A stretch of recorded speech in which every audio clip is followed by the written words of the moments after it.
El Pupitre Digital.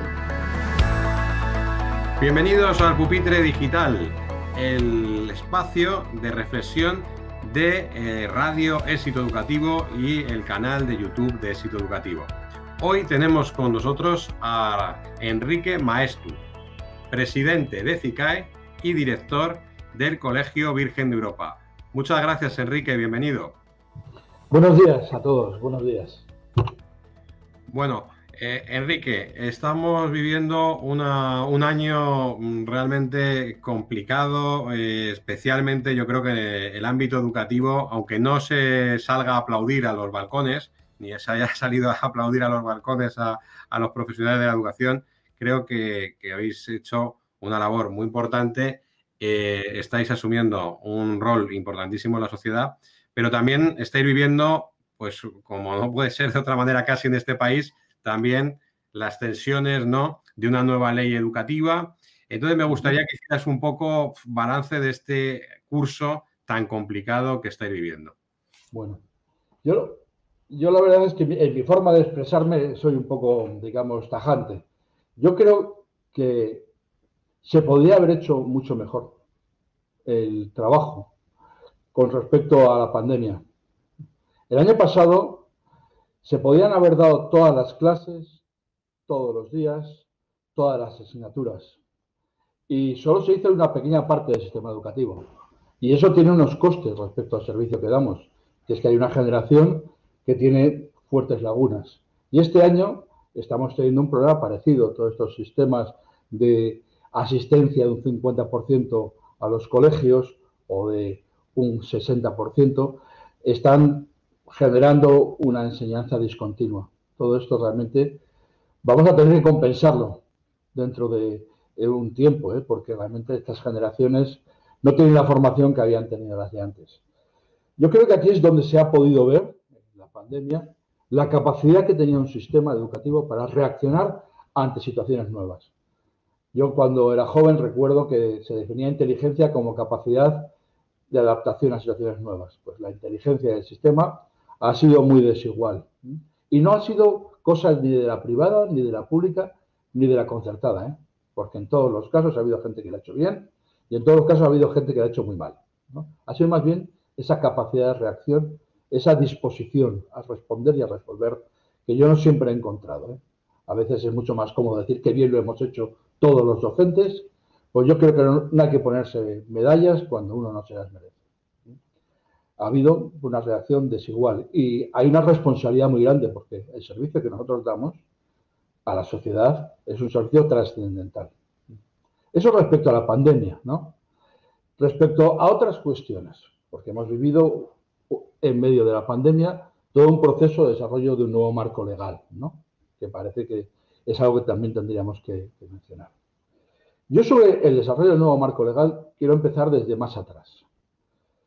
Hace 30 años la Unión Europea hizo una recomendación a los países diciendo que los objetivos de la educación estaban cambiando, que el modelo de educación en el que estábamos viviendo se estaba quedando obsoleto. Por tanto, la necesidad de una renovación educativa no es una voluntad de algunos partidos, algunas ideologías, es una necesidad de la sociedad.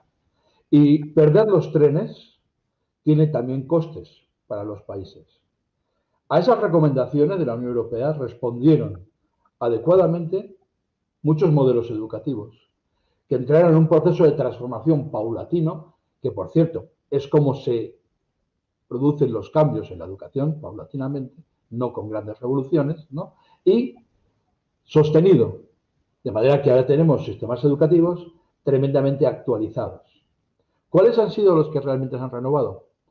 Los que daban más autonomía a los centros, los que generaban un marco legal muy básico, ¿no?, los que transformaban el currículum. El debate educativo que tenemos en España está demasiado crispado y demasiado centrado en si currículum nacional o no, sobre si enseñamos religión o no, sobre equidad o no equidad. Yo creo que sería muy saludable para la sociedad española que centráramos el debate educativo en las necesidades de transformación del currículum educativo, de los métodos educativos y la adaptación a las nuevas profesiones que nos esperan.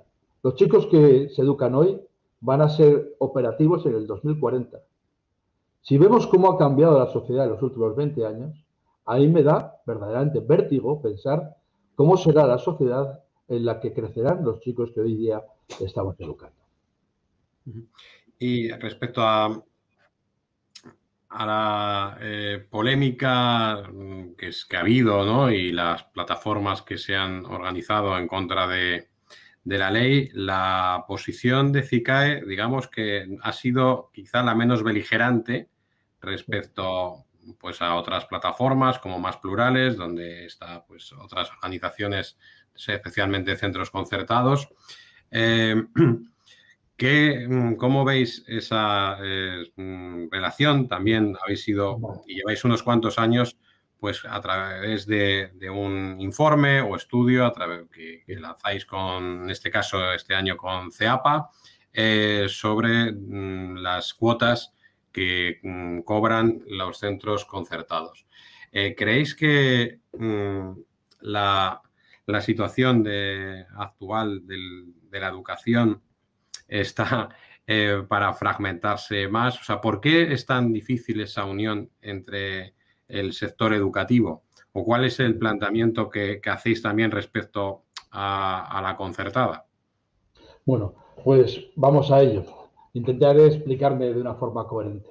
Lo primero es que nosotros no somos una patronal.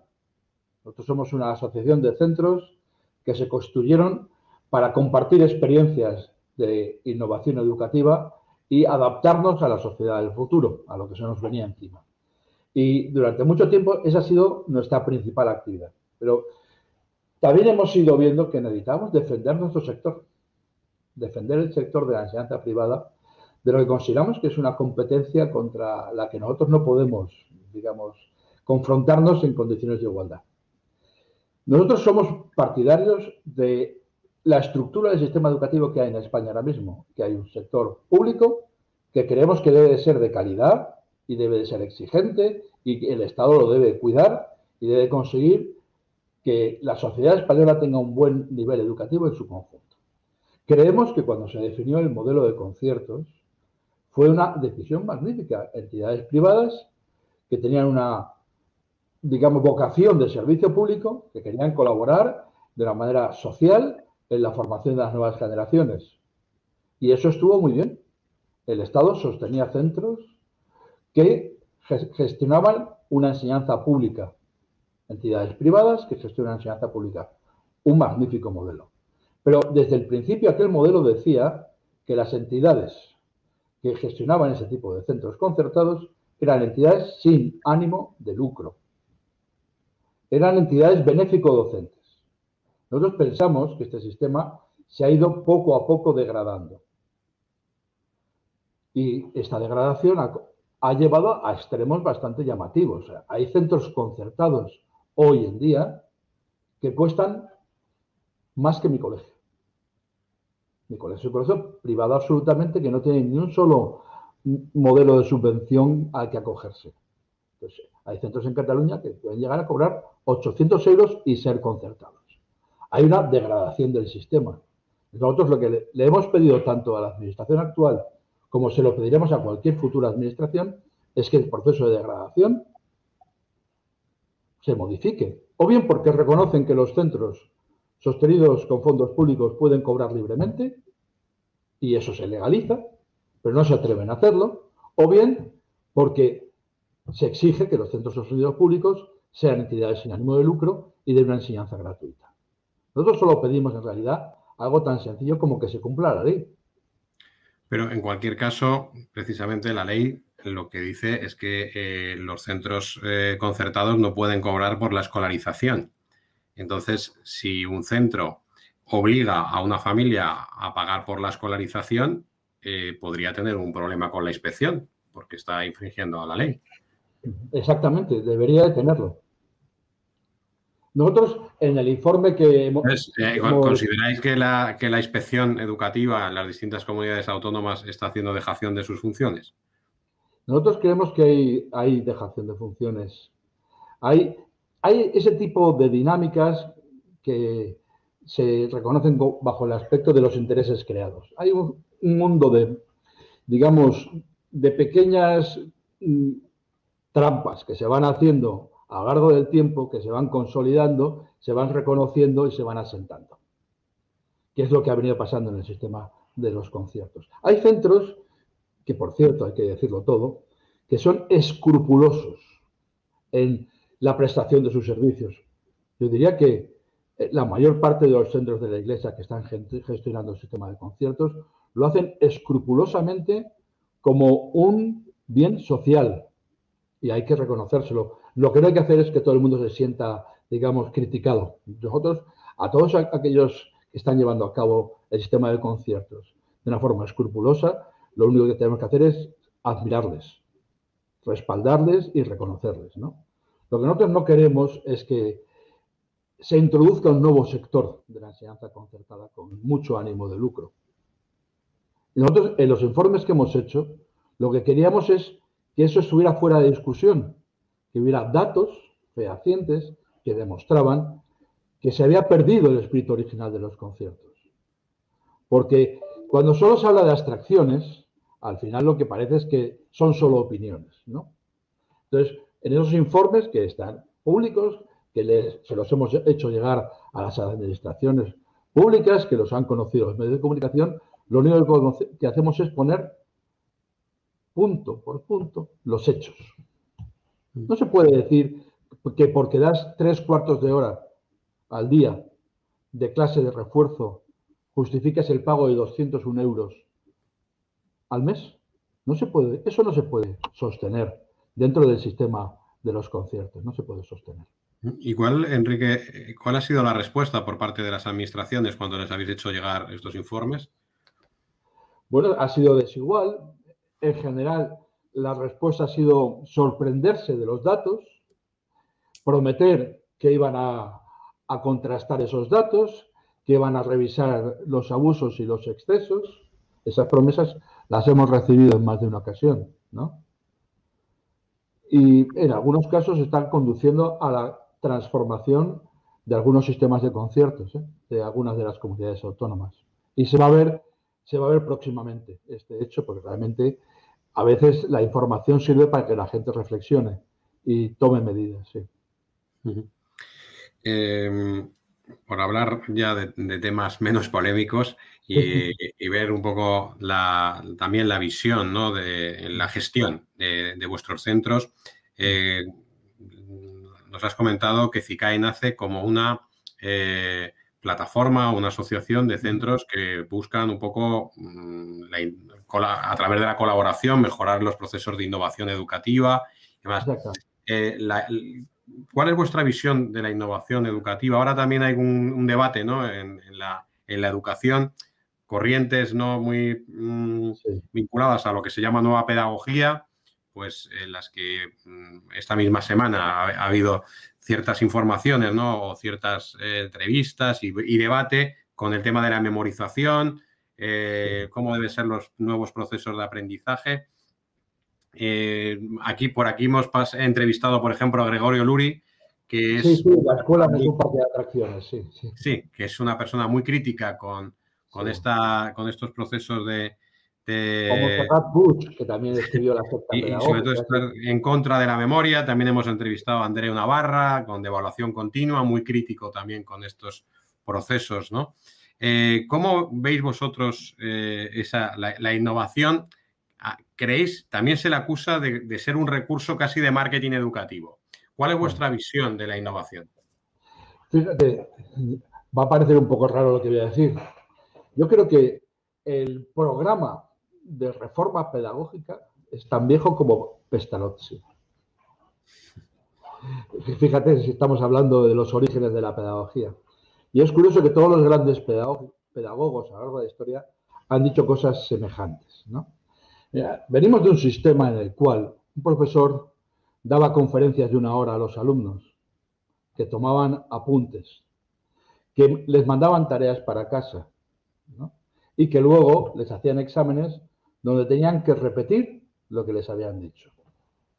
Parece una revisión un tanto abusiva del sistema, ¿no? Pero cualquiera de los que me esté oyendo sabe que eso le ha pasado a él, o sea que es que ni siquiera es abusivo. Nos ha pasado a todos los de nuestra generación, ¿no? La teoría de los ciclos de atención, que hoy en día es un conocimiento común en la neurociencia, nos dice que las personas, tanto yo como los que me están escuchando, tienen ciclos de atención de un máximo de 12 minutos. Y que a los 12 minutos, inconscientemente, involuntariamente, la mente se les va. Y tienen que hacer alguna reacción para recuperar la atención. Un aula tiene que ser un aula donde se va a trabajar en el aula. El aula es el lugar de trabajo, es un taller de aprendizaje, donde tiene que haber una variedad de aprendizajes, tiene que haber variedad en el aula. Programar una sesión de aulas como programar una obra de teatro con presentación, nudo, desenlace y varios actos, ¿no? Así tiene que ser la enseñanza del futuro, adaptada a cómo aprenden los alumnos. Lo segundo es que hay alumnos que aprenden de diferentes maneras. Hay alumnos más abstractos que comprenden muy bien las ideas en sí mismas. Hay alumnos que necesitan ejemplos. Hay alumnos que necesitan tocar las cosas, moverlas. Hay alumnos que no aguantan sentados. La variedad de personas que aprenden necesita una variedad de profesores que enseñan y una adaptación a esas circunstancias. En realidad, eso no es ni nueva ni vieja pedagogía. Los buenos profesores, yo tuve profesores que entendían esto y ya lo hacían. Adaptarse a cada chico y adaptar la sesión a los ciclos de atención sin saberlo. Bueno, pero eso sería nada más que un tema sobre metodología.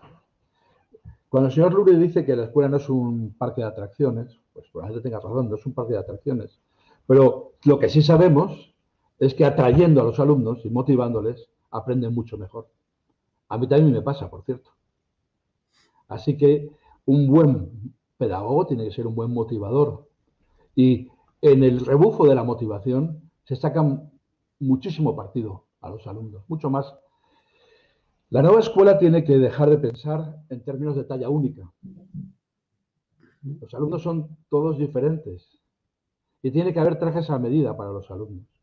Cuando yo estaba con un grupo de directores de CICAE visitando Helsinki, les preguntábamos por qué ellos no tenían fracaso escolar. Y la respuesta fue magnífica y muy sencilla. Porque cuando detectamos las deficiencias, actuamos en ese momento, de forma contundente. No esperamos a que la deficiencia se convierta en un problema. Acompañamos a los alumnos que manifiestan deficiencias desde el primer momento. Por eso los colegios de CICAE tenemos poco fracaso escolar, porque hacemos atención personalizada a los alumnos que lo necesitan. Y eso tiene que funcionar ya de una forma sistemática en nuestro sistema, no solo en nuestros colegios. Pero realmente lo que sí que tiene que cambiar es la estrategia de cómo se aprenden las cosas. Yo personalmente fui un alumno con muy buena memoria y abusé de mi memoria. Y además, abusar de la memoria siempre tiene unas consecuencias que todos conocemos, que la memoria es traicionera y a los 2 años se te ha olvidado todo, ¿no? Lo que no olvidas nunca es lo que aprendiste, como que el que aprende a montar en bicicleta, que no lo olvida nunca, ¿no? Lo que aprendiste si lo usaste. Entonces, los nuevos modelos lo que están diciendo es que demuestres que eres capaz de hacer con lo que has aprendido. Ese es el modelo competencial. Lo importante son las habilidades, los desempeños. Y centrar la enseñanza en los desempeños no es despreciar los contenidos, tampoco es despreciar la retención de la información. Yo diría que el piano se toca con todos los dedos. Y lo que no podemos hacer es despreciar la utilización práctica de los conocimientos. Igual que tampoco podemos despreciar hoy en día los dedos tecnológicos, ¿no? ¿Y por qué vamos a despreciar la memoria? ¿No? Yo no la desprecio en absoluto, pero no la considero el soporte básico del conocimiento. Lo que sostiene o siempre defiende Gregorio Luri es un poco que el conocimiento poderoso que él llama, que lo que no se memoriza, ¿a dónde va? Si algo se aprende y no se memoriza, ¿a dónde va? ¿No? Entonces y ahora mismo pues hemos tenido en estas semanas también pues pues alguna declaración de la ministra de Educación, pues también un poco en contra de esa línea educativa memorística, ¿no? de acumular conocimientos y también memorizarlo. Es quizá ahí donde parece que ahora mismo hay un debate, ¿no? Si la memoria, hay muchos tipos de memoria, además. La buena es la memoria de trabajo, la que te permite utilizar datos en el proceso de razonamiento. Esa es la que sobre todo tenemos que potenciar, porque la capacidad de acceder hoy en día a las fuentes del conocimiento es tan rápida, tan a la mano, que en mi clase mis alumnos están con el ordenador abierto y cuidado con equivocarte, porque como des un dato un poco atrasado, ya sale uno que te dice que está atrasado. Gracias a Dios, que ya no soy yo el que detenta el poder del conocimiento. Lo bueno es que seamos todos los que compartimos los datos y sobre todo juntos propongamos su estructuración, porque el conocimiento en realidad es eso, la estructuración de los datos.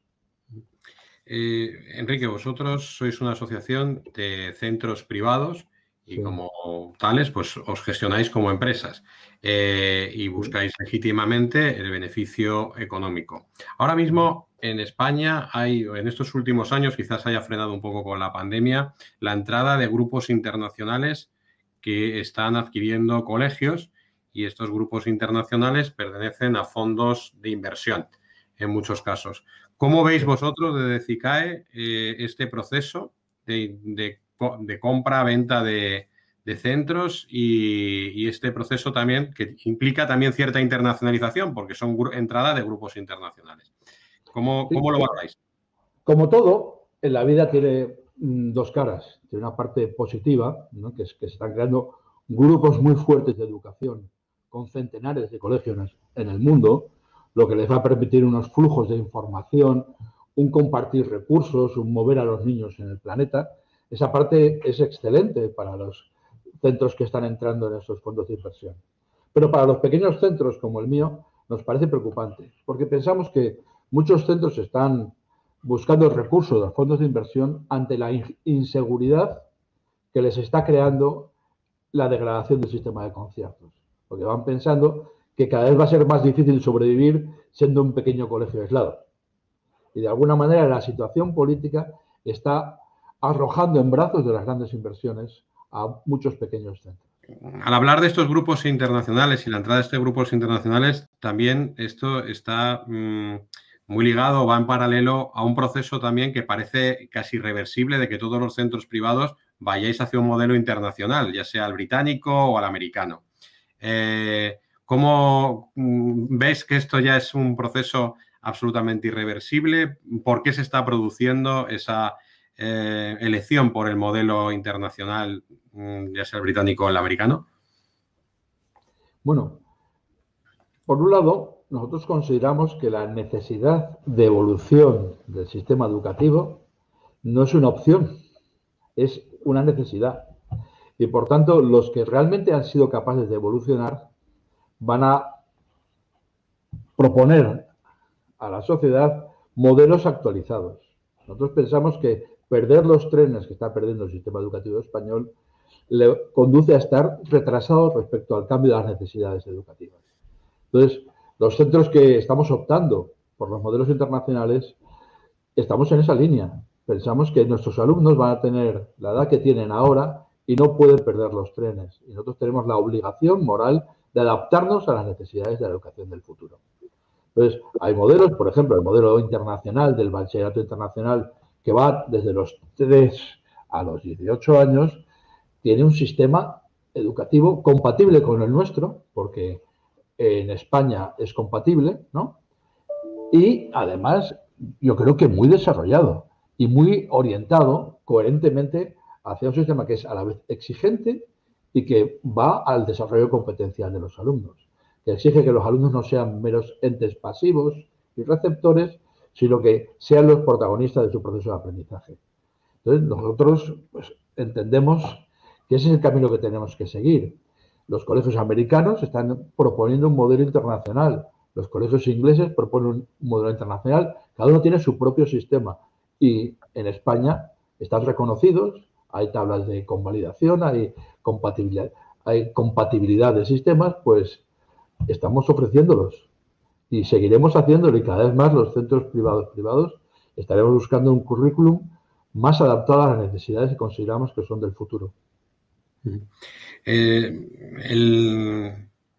la gestión de los centros educativos, sí, yo creo que todavía existe cierto debate respecto a lo que es la dirección y lo que sería la gerencia, ¿no? Pues hay una parte financiera, de recursos humanos, pues, en fin, como cualquier otra empresa, y hay una parte educativa. Entonces, todavía, por aquí es algo que preguntamos siempre, pues la compatibilidad entre ser un buen profesor, un buen director pedagógico y el ser un buen gestor. ¿Cuál es el modelo por el que vosotros apostáis? Bueno, la verdad es que yo me he llevado muchos chascos, porque yo mismo he cometido ese error.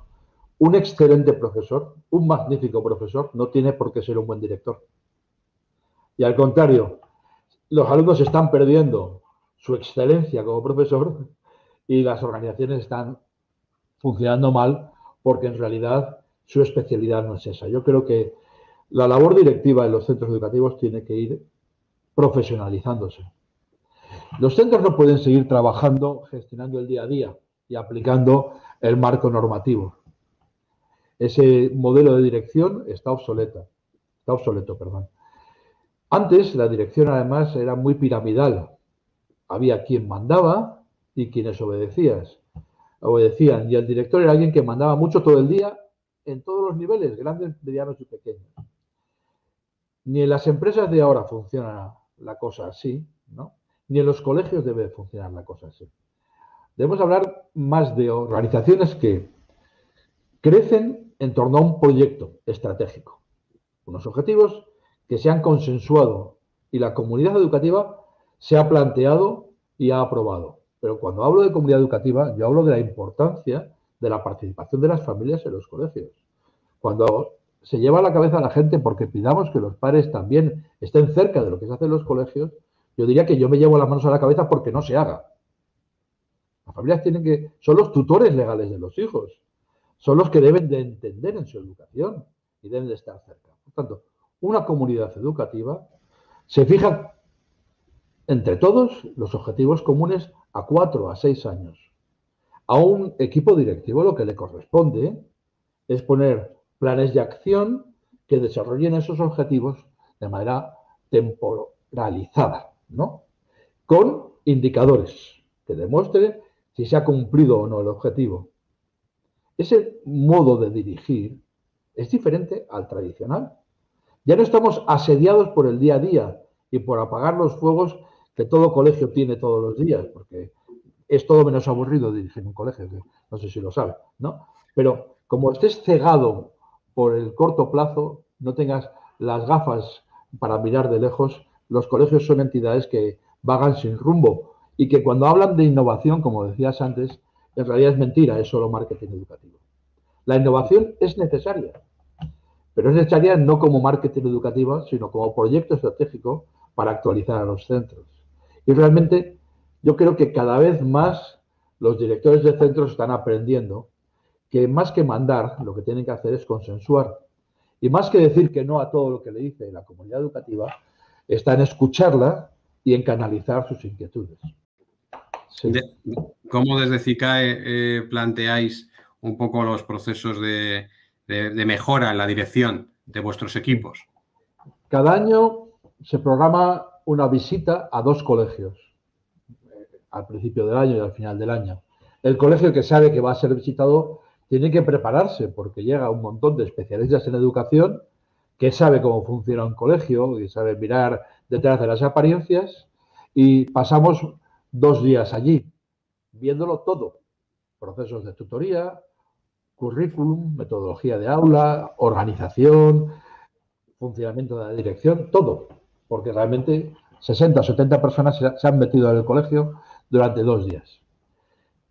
Después de todo lo que hemos hecho, que hemos visitado un montón de colegios, todos los colegios de CICAE han aprendido de los otros. Todos nos hemos traído del viaje 2 o 3 ideas que hemos implantado. Por tanto, Todo este proceso de una década, los colegios de DICAE han mejorado todos gracias a que han aprendido unos de otros. Yo se lo recomiendo también al resto de las entidades de la educación, que en vez de quedarse encerrados en sus cuatro paredes pensando que lo único posible es lo que ellos hacen, hay que salir adelante, hay que salir fuera. También hacemos viajes internacionales. Nosotros hemos ido juntos a Dinamarca, a Inglaterra, a Canadá, a Finlandia. Cuando nos íbamos a Singapur... Ese es el que estaba pensando, digo, solo falta Singapur. Estábamos ya subidos al avión cuando empezó la pandemia. Estaba ya todo el viaje cerrado. Nos íbamos a comprender por qué Singapur era un modelo educativo tan exitoso. Aunque sabéis que es pequeño, son 5 millones de habitantes, ¿no? Pero había hecho tantas innovaciones, tenía tan buenos resultados que queríamos conocerlo de primera mano. Nosotros no nos estamos quedando con lo que dicen que dijeron o con un estudio o con otro. Estamos pisando directamente el terreno del que hablamos, ¿no? Nos encantó el modelo canadiense, por ejemplo, ¿no? Que es un modelo público, básicamente para centros privados, pero un modelo público que funciona muy bien, como también el finlandés es esencialmente público y funciona muy bien. Nosotros no somos sectarios, nosotros lo que queremos es aprender de quien lo hace bien. No nos importa de qué sector sea, porque se puede hacer muy bien en los tres sectores o muy mal en los tres sectores. Enrique, has comentado el tema del marketing educativo vinculado a la innovación, pues como un recurso. No seremos aquí quien hablemos mal del marketing educativo, dedicándome gran parte de mi vida profesional al marketing educativo y teniendo a School Market como patrocinador también de este programa. Pero la realidad es que la natalidad en España es un problemón para la sociedad en su conjunto, especialmente también para los colegios, y desde luego el marketing es una herramienta que ha venido ya desde hace años para quedarse en los centros. ¿Cuál es la visión de CICAE y tu visión también como director de un colegio del marketing? Claro. Yo siempre digo que procedemos de un modelo en el cual se pensaba que el mejor marketing de la educación era hacerlo bien, ¿no? Y que la gente ya se enteraría y ya vendría. Y tenían razón, si lo primero, el mejor marketing es el de las propias familias que están contentas con lo que haces, ¿no? Y son los que te traen más alumnos. Por tanto, hacerlo bien es un marketing magnífico, pero ya no basta con eso. Realmente la sociedad tiene que saber qué es lo que haces y tiene que saber comunicar a la sociedad por qué haces las cosas bien. Que en realidad la gente se queja del marketing cuando solo vende humo y no vende realidades y se está sumando al carro de la última novedad. Todos pensamos que eso no es adecuado, ¿no? Pero, en cambio, un marketing serio que está contando a la sociedad lo que hace falta en el futuro, lo que se hace realmente en el centro, es imprescindible. Estamos en un mercado ahora mismo con mucha competencia porque los alumnos son menos y los centros somos el mismo número. Por tanto, tendremos que ganar esa batalla de la sociedad, que nos conozcan y que quieran venir con nosotros, ¿no? Y los que no lo sepan hacer se quedarán atrás y los que lo hagan bien saldrán adelante. La ley de los tiempos. Muy bien, pues Enrique, vamos a ir finalizando esta entrevista y siempre la hacemos con una misma pregunta. ¿Cómo es el mejor centro educativo del mundo? ¿Cuáles son sus ingredientes? Primer ingrediente, una comunidad. Y que trasciende la vida estrictamente educativa. Yo diría que es un centro que es casi un centro 24 horas. Las familias se sienten implicadas, en los fines de semana está abierto, hay un montón de actividades más allá de las puramente escolares. Segundo criterio, es un centro donde hay un claustro de profesores alineado con los objetivos del centro y con experiencia. No puede haber un buen colegio si no hay unos profesores que saben lo que hacen. Es un factor determinante. Tercero, un clima de aprendizaje positivo. Los viejos climas de aprendizaje basados en el miedo, en la disciplina, en el ordeno y mando, no crean contextos motivadores. Todos aprendemos mejor si nos sentimos queridos, respetados, ayudados. Un centro excelente tiene que ser un centro que se adapte a la sociedad del futuro y a los contenidos del futuro, el modelo competencial de aprendizaje, y tiene que integrar el desarrollo tecnológico. No es la panacea para el aprendizaje, pero es el mundo en el que van a vivir y, por tanto, tiene que estar actualizado tecnológicamente. Y, por supuesto, un buen centro debe tener unas instalaciones adecuadas, pero las instalaciones no lo son todo. Son un buen ingrediente porque los espacios de aprendizaje han cambiado y no se pueden hacer muchas cosas en espacios pequeños donde los chicos no se pueden mover. Y las actividades físicas, la plástica, los trabajos manuales, la música se tienen que hacer en espacios pensados para ello, ¿no? Los laboratorios tienen que funcionar. La parte práctica del aprendizaje es imprescindible. Esto es una carta a los Reyes Magos, ¿eh? Sí, pero la verdad es que con las declaraciones de personas que lleváis tantos años y con tantísima experiencia, la verdad que se ha convertido ya casi en una mini lección magistral de personas que bueno, pues tenéis tanto que compartir sobre vuestra experiencia y sobre vuestra visión también del futuro. Pues muchísimas gracias, Enrique, muchísimas gracias a vosotros por compartir este tiempo.